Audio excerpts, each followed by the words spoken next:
We're going up and down, over and over. It's the same old thing. Up and down, over and under. Gilly, welcome to the show. Excited to have you on. Thanks for having me, mate. Thanks for having me. I hope you haven't got you out of bed too late.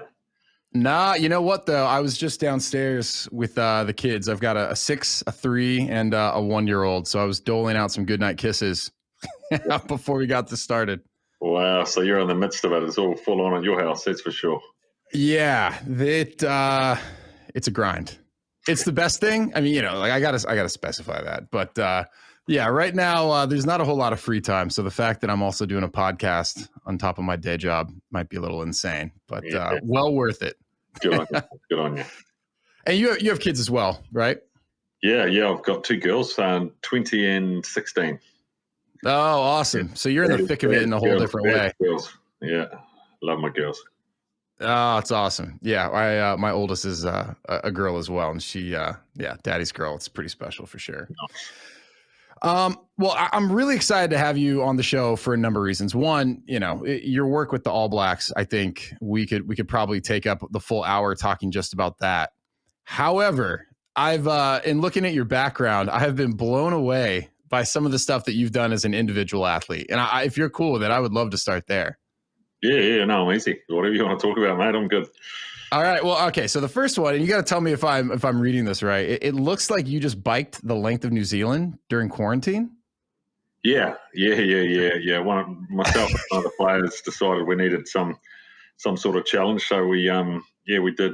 I did 26 hours a week on my bike in my hotel room. So, it's about 3 3/4 hours a day on the bike. So, it kept me sane. Although some people think I'm insane, it kept me sane being locked up in a room for 2 weeks. So, yeah, it was good fun actually.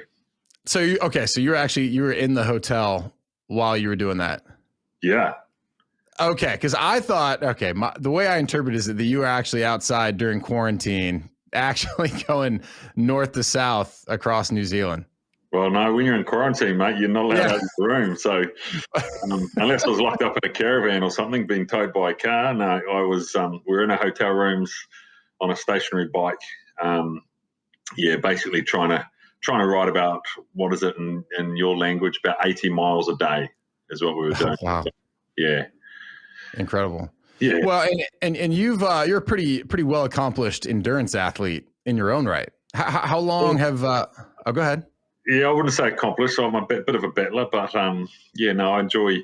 Again, I just need something to challenge myself each year. So I tend to do Ironmans, one a year. So I've got one coming up in about 6 weeks. So yeah, getting a bit nervous about that, but anyway. Okay. Well, you've qualified for Kona a couple times, right? Yeah, last 5 years I've qualified, but I'm away with the All Blacks during Kona, so I can't do it just yet. So unfortunately, I'll have to. I won't be able to do Kona until I finish with the All Blacks. So it'll be bittersweet, to be fair. It'll be great to be able to do Kona one day, but that'll mean I'm no longer with the All Blacks. So yeah, that'll suck. Yeah. Well, so you are. I mean, okay, maybe. I hope I'm not overselling, but you've placed a couple times in the Australian Ironman, correct? Yep. Yeah. So I got. I think I was second in my age group a couple of years ago. Yeah. So so I'm a pretty fit old fella. What age group? If you don't mind me asking. I was 40 to 44. Now I'm 45 to 49. Okay. And when did you start doing Ironmans? I did my first one when my youngest daughter was born, so about 16 years ago. But then, with 2 young girls, sort of threw in the towel for a while, and I think this will be my 6th year in a row. So I had about a 10-year break. Wow. And yeah, I'm just one a year. Last 6 years. So other than last year, we all missed one because of COVID. So I'll make up for that this summer, hopefully. There we go. Well, yeah, that's one of the things I was interested to understand because, I mean, the schedule for the All Blacks, I don't know if there's another sports organization that travels the world the same way that your team does. How do you fit in that sort of training? You know what I mean? While you're carrying such like an international schedule.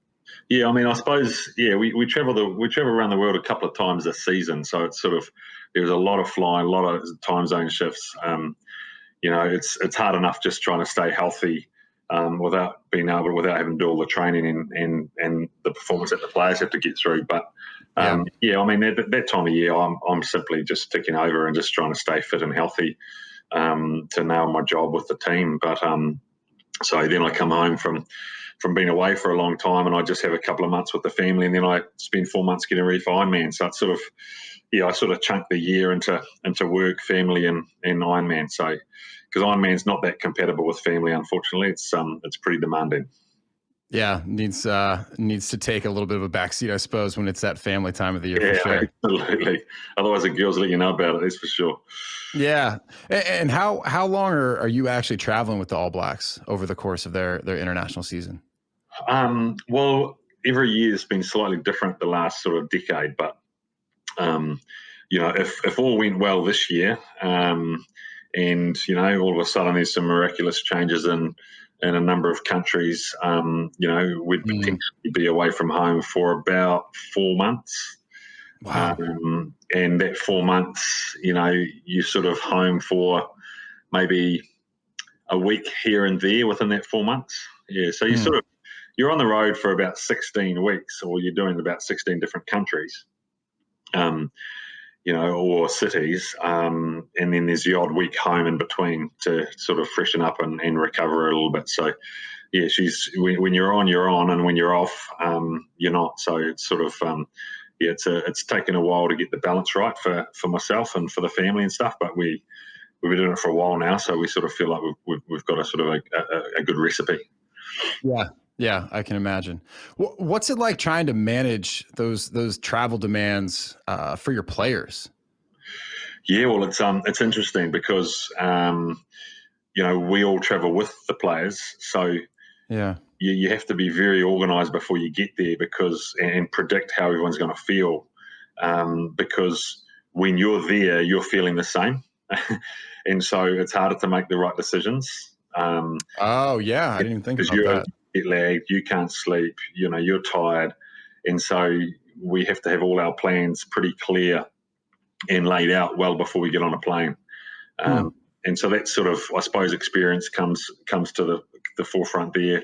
I've done it for a while, so we sort of, to be fair, the older people are the ones that struggle the most. The coaches and the staff are the ones that probably struggle the most with jet lag. And long haul travel, and whereas the young fellas, the 18, 19, 20-year-old athletes, they can sleep anywhere. They can sleep at any time of the day, any time of the week. They just sleep whenever, just click their fingers and they sleep. So they're generally not the ones that struggle so much. So we just put lots of plans in place prior to traveling, and then when to wherever we're going, we just run what we planned before we got there. Yeah, I have to imagine, to your point, like you've been doing this every year for well over a decade. Do you have any sort of approaches to travel and jet lag that have kind of proven to really at least help the players acclimate as best as they can? And I'm kind of asking that from a place of we've had some sleep specialists on the podcast before, and they're trying to solve the problem over here in the States, the 3-hour difference, West Coast to East Coast. I know that when you guys travel, it could be like 30 hours between where you're playing and where you played last. Yeah, we have to juggle. We have to juggle the fact that you've just played a test match, and for some of our players, that's like, it's not quite as bad as a car crash, but it's pretty tough. They come out pretty beaten up, and so we have to manage the recovery side of that from the physical being. The fact that you're on a jet for 30 hours and then you've got a 12-hour time shift. And the kicker here is that you then arrive in the next country and you've lost a day. And so you now have to perform again in 4 days' time. And we know that it takes about 2 hours, a day to adjust 2 hours.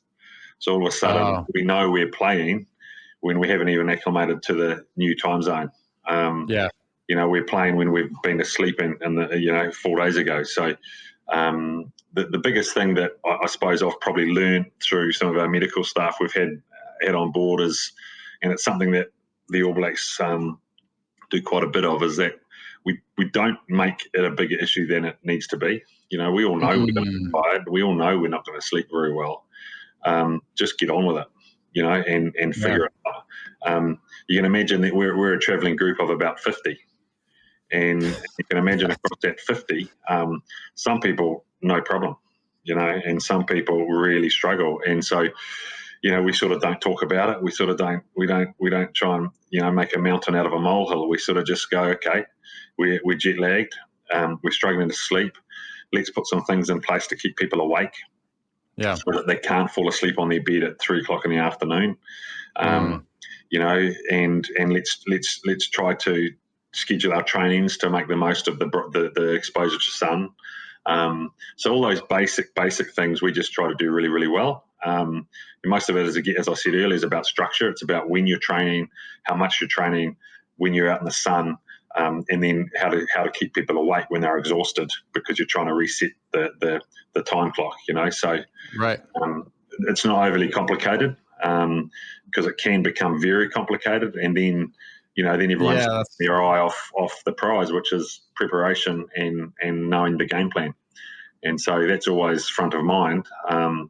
Right. But we do have to acknowledge that, you know, hand-eye coordination, attention span, all that stuff is hugely compromised. So, you know, when we first get on the ground. So it's, not expecting too much early on in the week when we arrive, and acknowledging that we don't want to overcook people because they're not sleeping well, you know. So we all know, train hard, sleep's even more important. So if you're not sleeping, well, we need to train lighter, you know, because we don't want to get you fatigued from training and then add to that fatigue by not sleeping. So you just got to balance all those basic things. To me, it's all common sense stuff. You know, and the worst thing is laying in bed and you can't sleep, you know, and it's the worst thing. But there's nothing worse than that.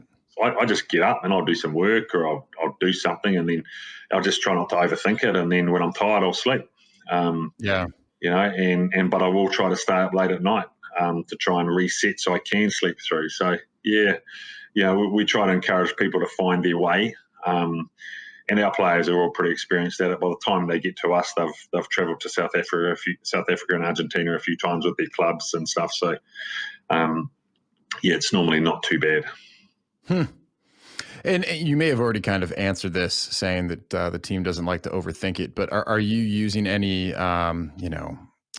tracking devices or technology to monitor your guys, or do you just chalk it up and know that they're probably struggling and just kind of plan accordingly? Yeah, plan accordingly. Know you're struggling. We know you're not sleeping.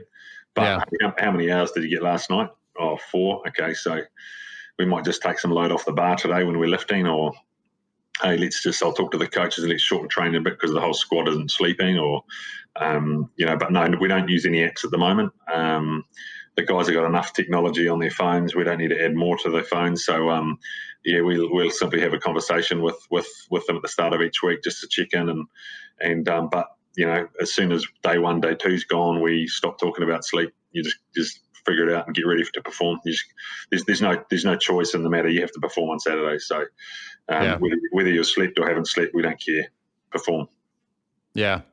Well, and I have to imagine, thinking about your role when we land in like this new country, this new time zone, you're probably training in a different facility. I mean, you are, but do you know like what sort of environment and equipment you're going to have when you land? Like, how do you adapt in that perspective?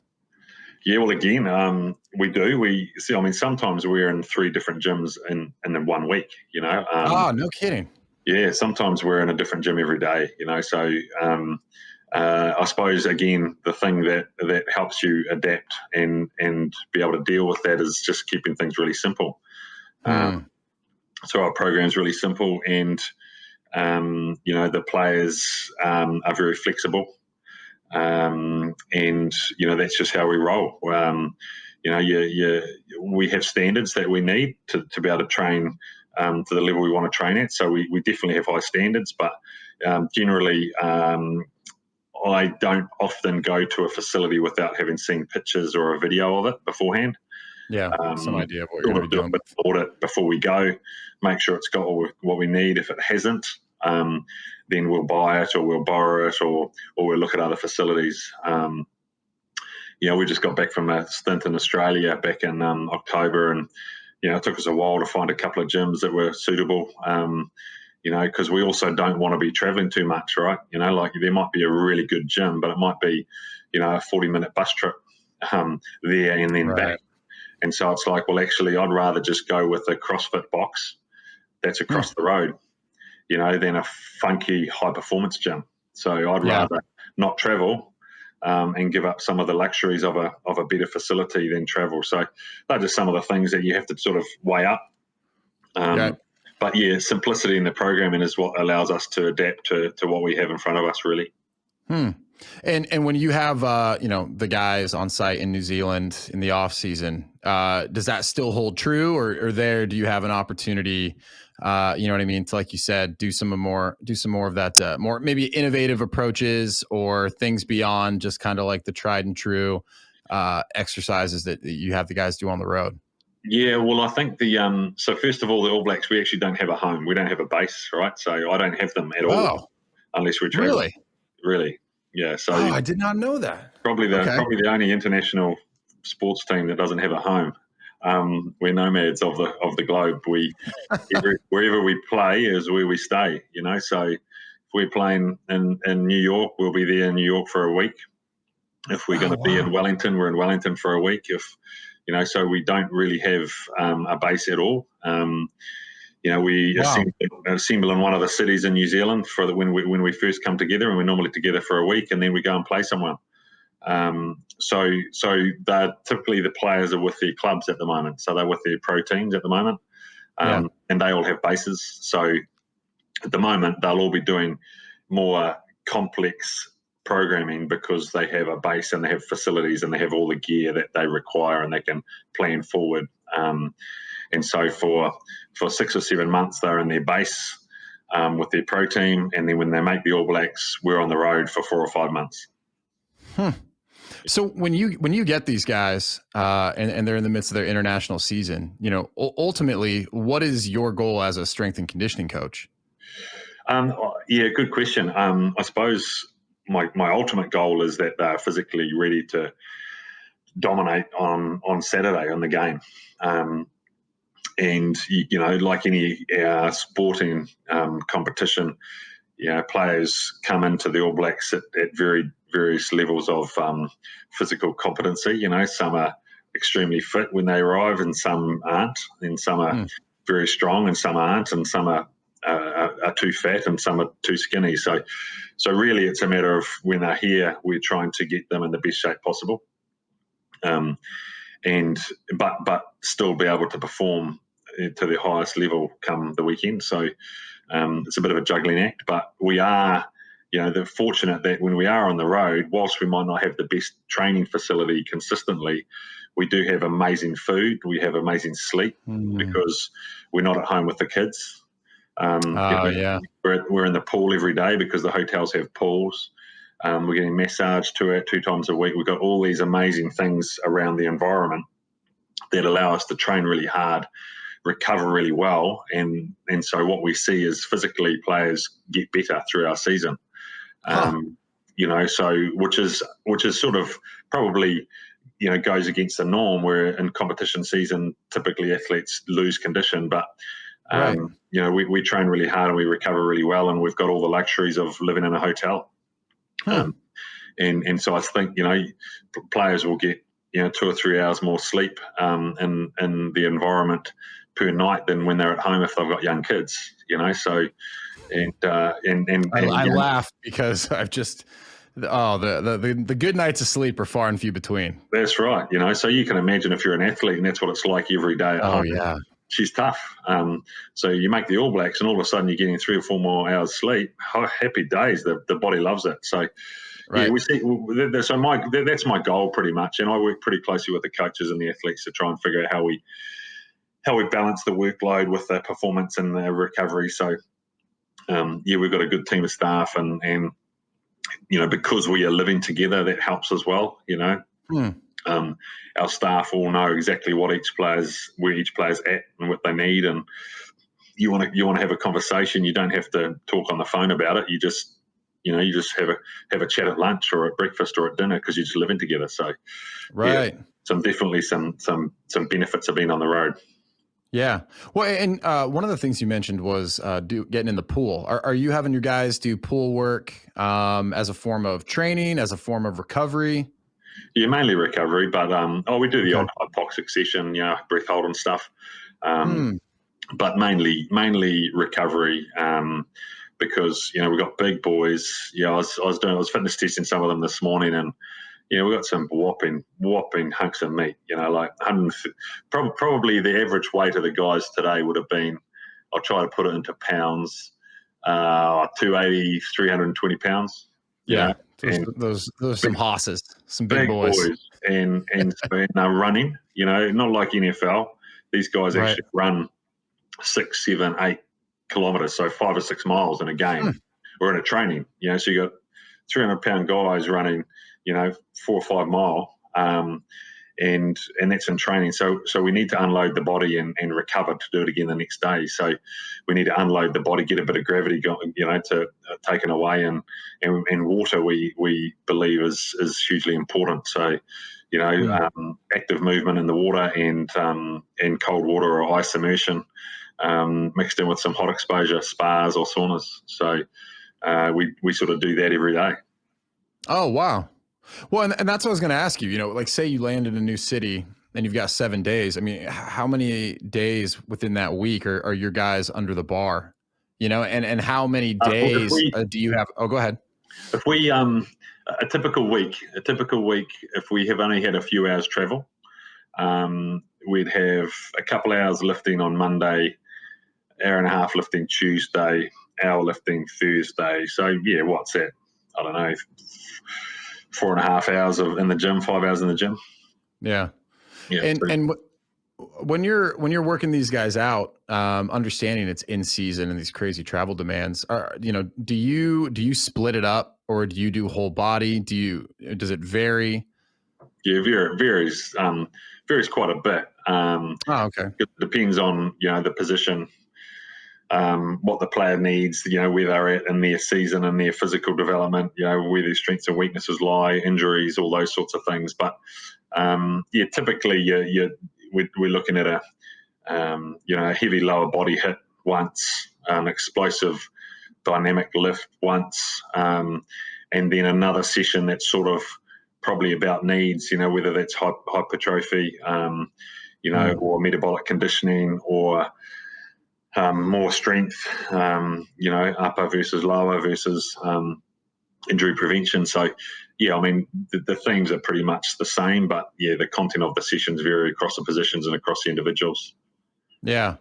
Well, and actually that's one of the things I definitely had written down that I want to talk to you about was injury prevention. And, like my assumption was, given like the travel demands, you're in season, just how violent that game is, a lot of it would have just been, maintenance. Like, hey, let's just keep these guys close to a level that they started out at, and so they can get back on the field on Saturday. So it's awesome to hear that they're actually making gains over the course of the season, which I think will probably be surprising to a lot of people.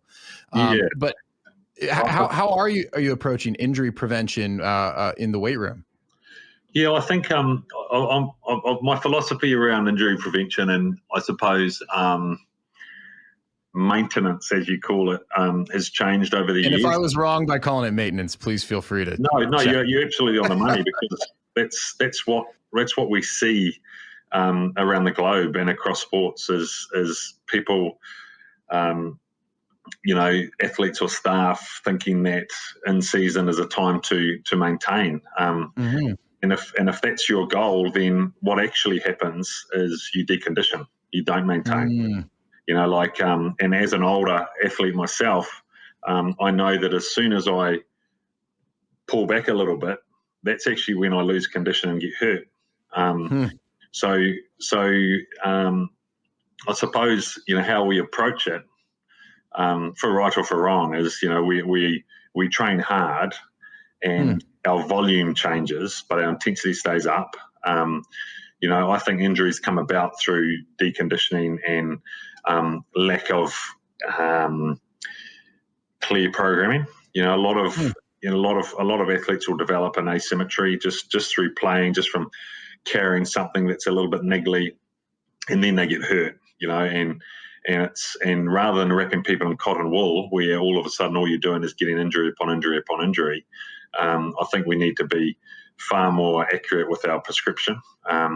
We need to keep an eye on asymmetries that develop through little niggles, and be really clear on what are the common risks of injury for what athletes and what positions, and make sure we're constantly trying to strengthen those areas, because it's proven that strength is key to reducing injuries, especially in a contact sport. And even in a throwing sport, like baseball, for example, strength's massively important.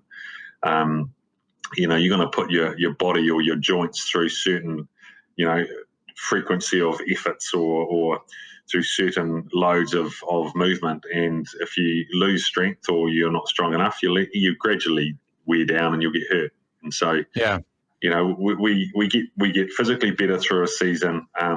It's not through smashing people, it's through just being smart and working individually on where people are at, and understanding the training load and the recovery importance. You learn a lot through endurance athletes as to how to manage all that. Endurance athletes don't just smash themselves day in, day out. It's periodized, and just like our week in rugby is periodized. We have each session should have a purpose. Each athlete should have a program around them that ensures that their injury profile is perfect and their risk is reduced in all way possible. And we shouldn't be seeking to maintain. We should be seeking to get better physically. Because what's the point of maintaining and then reaching the finals and being a bag of shit? Yeah. You want to reach the finals and be physically dominant so that you win the finals.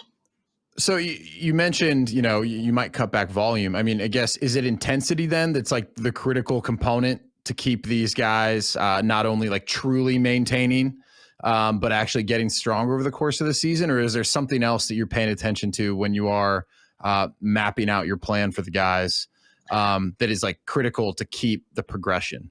Yeah, I think it's a few things. So definitely early on in the season, the volume is higher as we're trying to learn about how we're going to play together and develop a game plan and game understanding and things. So volume is definitely higher. As we're progressing through the season and we're hitting some numbers and we got some clarity how we're going to play, intensity starts to ramp up and volume starts to come down a little bit. Absolutely, there are two things that occur. Frequency to me is a really good way of making gains. If we talk about a runner trying to get fitter for a marathon, they don't just run twice a week. They run 7 times a week. Frequency of exposure or of that training stimulus is what makes you get better. And so, we might reduce volume, but we might squat 3 times in a week. And the load on the bar through that squat will change, but we might squat 3 times a week. So we make gains.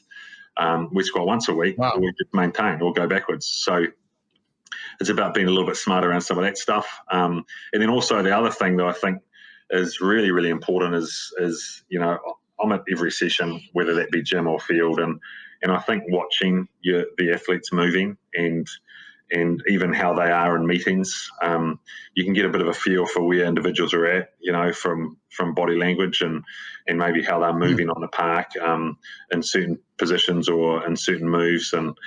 And so some of those observations you take into a conversation to map out where that athlete's at and where we might need to go. So collaboration with the athlete's pretty important.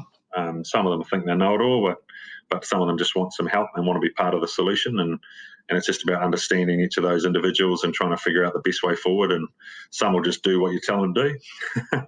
And some of them will challenge you. So it's sort of, it's just getting that balance right between, where we're trying to go and what they think and what I think and what everyone else thinks, and making it really clear and easy. Yeah. Well, and we've talked about squatting a little bit, and I've got a couple questions for you, but I always think this one's interesting. Squatting is a contentious issue, I feel like, within the strength and conditioning community. There's those that feel it's a staple of their program, right? And there's those that feel it should have, a true like bilateral squat doesn't have any place in sport anymore. For your perspective, it sounds like it's still a critical component of your program. I guess, why is it so critical for you in getting your guys ready to perform at a peak level?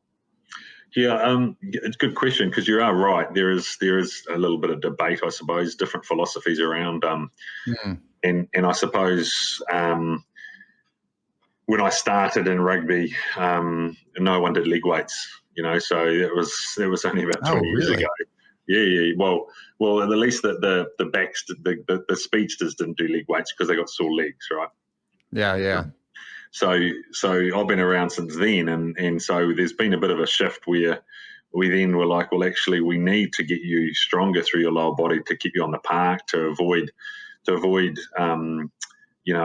getting hurt, but also to enhance performance. So squatting became sort of a staple, and then sort of this idea that people hurt their backs and this, that, and the other thing. And I suppose for me, it's a collision sport, and I believe that we need to be very strong through our trunk, through our middle. Okay. And when I mean really strong, I don't mean like, I can do a plank for 5 minutes or I can do 1,000 sit-ups. I mean, be able to run towards a brick wall with your head down and hit that brick wall and not come off second best. So if you are soft and sloppy through your trunk, you'll get folded in half and you'll end up in a pile of bones and you'll be hurt some way. Now, I'm exaggerating things a little bit, but I think that the squat has a really good, I suppose, general benefit to axial loading and trunk strength. If you are not strong through your pillar, through your middle, you can't squat. Okay. And so yes, there's all these other variations you can do, and I'm a big fan of unilateral strength, so single leg work. I wanted to ask you about that as well. We all squat, but we all smash single leg because so much can be hidden in a squat. You can have one really dominant leg when you're squatting, and the other leg just gets cut. You don't even notice that it's weak. So we've seen that in the past where someone has only done bilateral strength, and then they develop a groin problem, and then it's all of a sudden it's like, well, how come their groin's so weak? But it gets covered up in the squat. So we definitely do a lot of unilateral as our secondary movements to our bilateral focus, which is squat. Yeah. So if you squat, you also lunge or step up, or any of those Bulgarian split squats, all those other single leg variations. Everyone does them as well. So for me, it's we are pushing, jumping, sprinting athletes, and so posterior chain, triple extension is massively important. And so squats are a fantastic way to get that, as well as getting the benefit of that axial loading and that strength through the spine, which you might not necessarily get as much from in unilateral lifts because you're not lifting the same amount of weight. So why?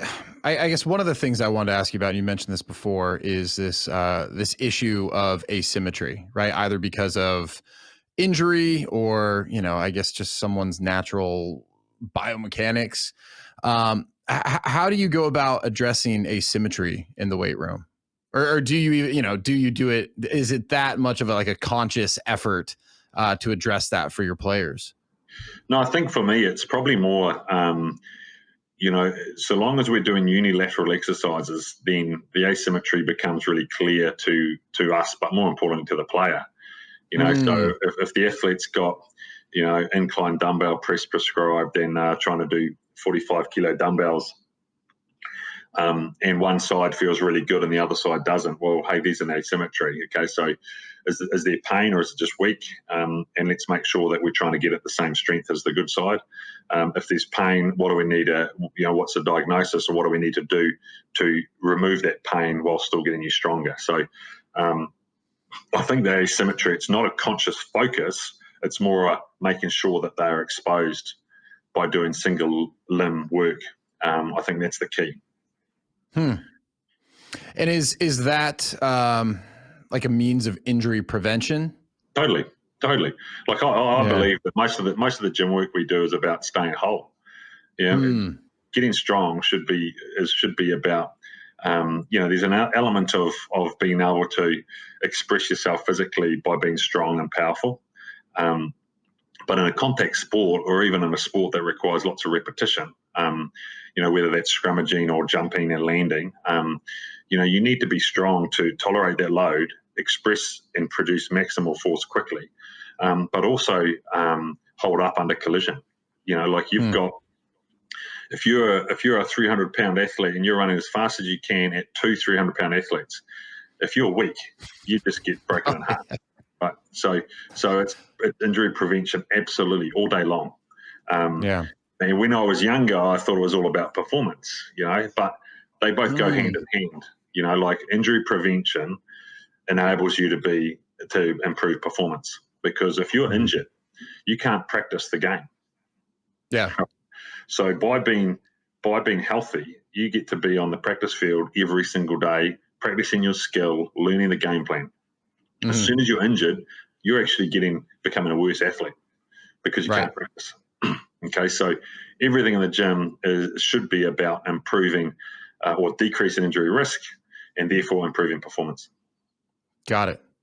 How and we're coming up on time here, but I think this is something a lot of individual athletes probably struggle with, and I'm sure as well as strength and conditioning coaches. How do you train athletes through an injury? Because I suppose there could be benefits to rest, but there's also cons to giving someone rest or training one side versus the other. How do you approach that? Because I imagine, given, like you said, just the sheer force and amount of contact and collisions that these guys endure, it has to just be like, an everyday part of the job. Yeah. I mean, it's a good question. I think, I'm blessed to have a fantastic physiotherapist that I work with, Pete Gallagher. Okay. He basically is, anyone that's injured becomes his sort of responsibility. And him and I work pretty closely on what's required physically. But we also know where the athlete was before they were injured, and therefore where we need to get back to. But it's all about being functional. And so, if you're injured in the All Black environment, you don't have any days off. Even on the day off that the team get, you're in the gym, getting rehabilitation done, or cardiovascular fitness done, so that, when you come back, you're ready to rock and roll. Unfortunately, if you are injured and it's going to take you a while to come back, you leave the All Blacks and we bring someone else in. But the biggest thing I notice in injury is the mental side of it. The biggest challenge is mentally how to ensure the athlete is coping, and I think that Pete's really good at that. It's really about being. It's that they're already feeling bad because they can't play the game they love. They already feel bad because they're giving someone else an opportunity in their spot. So there's already pressure to come back. So mentally, I think that's probably the biggest challenge is, we always forget that as S&C coaches, how important the mental side of injury is. We need to pump them up. We need to make them feel good, not make them feel down, a bit down and out. Like we need to sort of, if we get the mindset right, I'm sure there's going to be a benefit to the speed and quality of the recovery from injury if upstairs is in the right place. Yeah. Do you, and I imagine you might even have someone else on staff who might handle this, but did you do much in the way of like mental skills training with your athletes? No, I mean, I don't. We've got a mental skills person that's with us. Okay. He's our assistant manager as well. He does a lot of team stuff and the odd individual intervention, around stuff like this. So definitely, if someone's injured, we straight away circle the wagons and figure out a pathway back with the athlete. Key staff will meet with the athlete and we'll figure out how to, what our sort of checkpoints are and what the map to return looks like, just to make sure everyone's aligned, but also the athlete feels really confident in the plan and has a chance to contribute to the plan.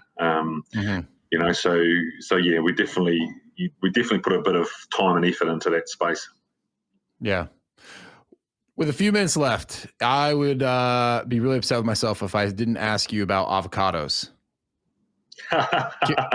It's been brought to my attention that you are an avocado. What's the right word here? Not expert, Farmer. but Farmer. a farmer. There we go. Now, how did this come about? Because it's not like you don't have enough on your plate already.